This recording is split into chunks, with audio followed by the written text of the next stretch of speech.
Good morning students. आज हम मौर्य साम्राज्य की चर्चा करेंगे। Today we will discuss the Mauryan empire. The Mauryan empire which formed around 321 BCE and ended in 185 BCE. It was the first pan-Indian empire, an empire that covered most of the Indian region.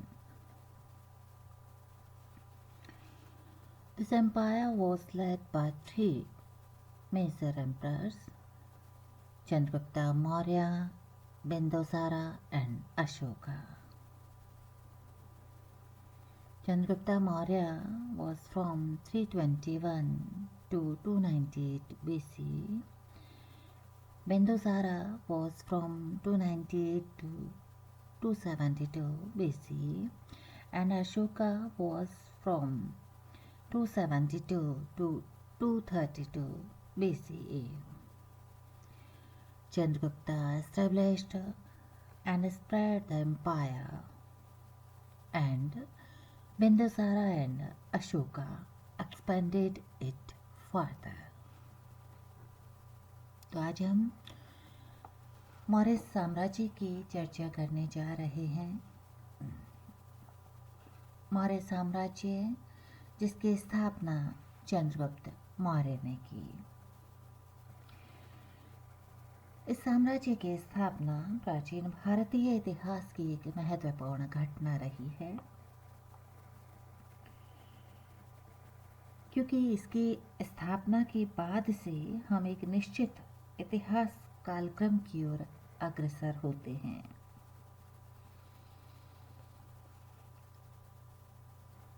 इस साम्राज्य का महत्व इसलिए भी है कि इसने भारत में पहली बार राजनीतिक एकता को स्थापित किया था। राजनीतिक एकता के साथ ही सांस्कृतिक और ऐतिहासिक एकता की भी स्थापना हुई। इस साम्राज्य की छत्र छाया में शासन की एक सी प्रणाली अस्तित्व में आई।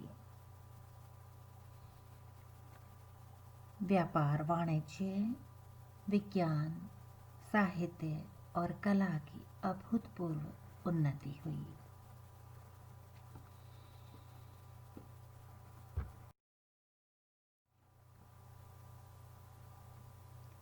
इस साम्राज्य के अंतर्गत भारत का अधिकांश भाग इसके विस्तार क्षेत्र के अधीन आ गया। इस साम्राज्य ने चंद्रगुप्त मौर्य, बिंदुसार और अशोक जैसे महत्वपूर्ण शासक दिए,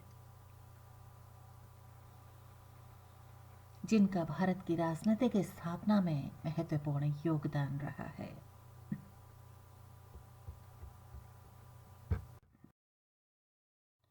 अगर हम मौर्य साम्राज्य के स्रोतों की बात करें तो उन्हें हम निम्नलिखित भागों में बांट सकते हैं।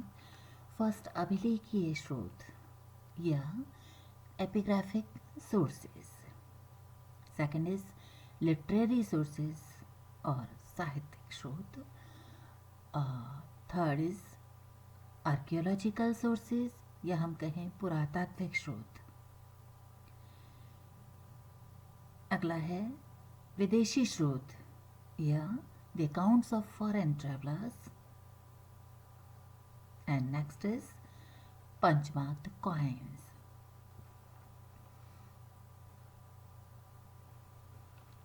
अभिलेखीय स्रोतों की अगर हम बात करते हैं तो मौर्य वंश के इतिहास के लिए अभिलेखीय स्रोत अत्यंत प्रामाणिक और विश्वसनीय स्रोत माने जाते हैं।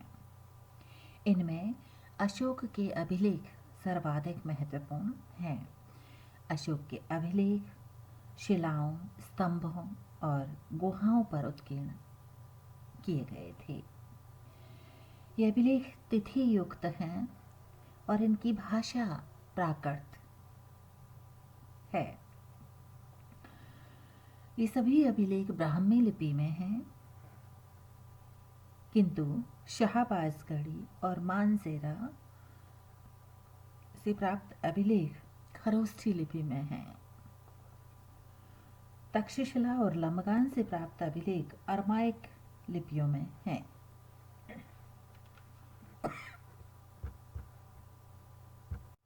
कंधार से प्राप्त एक शिलालेख 2 भाषाओं में, यूनानी और अरमाइक भाषा में है।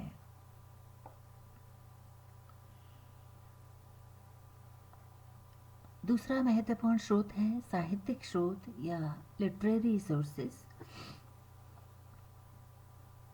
इसमें बौद्ध ग्रंथों में दीपवंश, महावंश, दिव्यावदान, मिलिंद पन्हो, महाबोधि वंश, महावंश की टीका, आर्य मंजूश्री, मूलकल्प आदि महत्वपूर्ण हैं। जैन ग्रंथों में भद्रबाहु का कल्प सूत्र और हेमचंद्र सूरी द्वारा रचित परिशिष्ट पर्वन भी महत्वपूर्ण है। ब्राह्मण ग्रंथों में पुराणों का विशेष स्थान रहा है। इसके अलावा विशाखदत्त की मुद्रा राक्षस, कल्हण की राजतरंगिणी और सोमदेव का कथा सरित सागर महत्वपूर्ण है। इसके अलावा क्षेमेंद्र का वृहत कथा मंजरी भी एक महत्वपूर्ण ग्रंथ है। साहित्यिक स्रोतों में सबसे ज्यादा महत्वपूर्ण कौटिल्य का अर्थशास्त्र माना गया है। यह राजनीति शास्त्र और लोक प्रशासन से संबंधित एक महत्वपूर्ण ग्रंथ है। इससे मौर्यकालीन प्रशासन के बारे में जानकारी मिलती है। दूसरा महत्वपूर्ण ग्रंथ मेगास्थनीज की एंडिका। इसे हम विदेशी स्रोतों में रख सकते हैं। विदेशी लेखकों के वृत्तांतों से या हम कहें विदेशी स्रोतों से भी महत्वपूर्ण जानकारी मिलती है।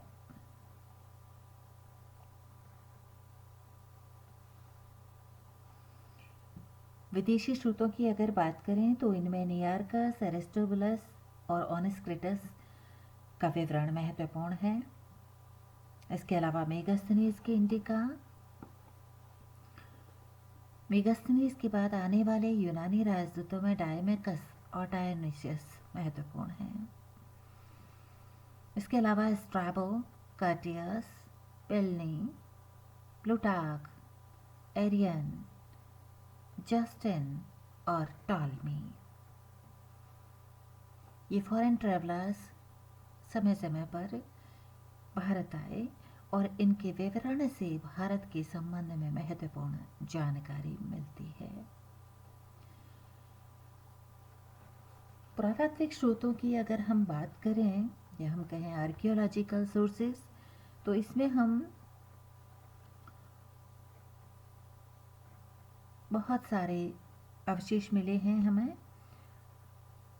पटना के निकट कुम्भरार और बुलंदीबाग के उत्खनन के मौर्यकालीन भव्य राजप्रासाद के अवशेष मिले हैं।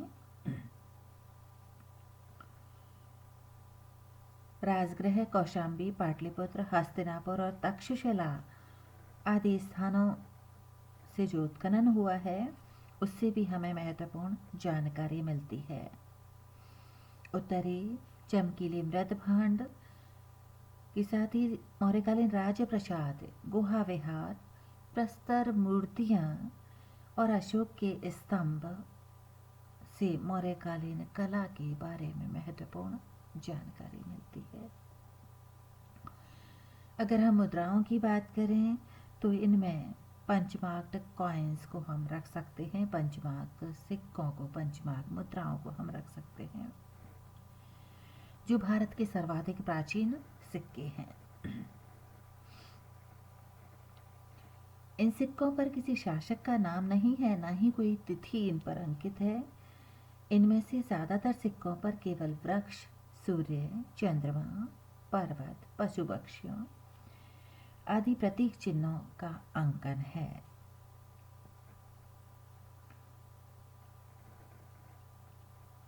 इन सिक्कों पर इन चित्रों का ठप्पा लगाकर इनको ठप्पा लगाकर अंकित किया जाता था, इसलिए हम इन्हें आहत मुद्राएं भी कहते हैं।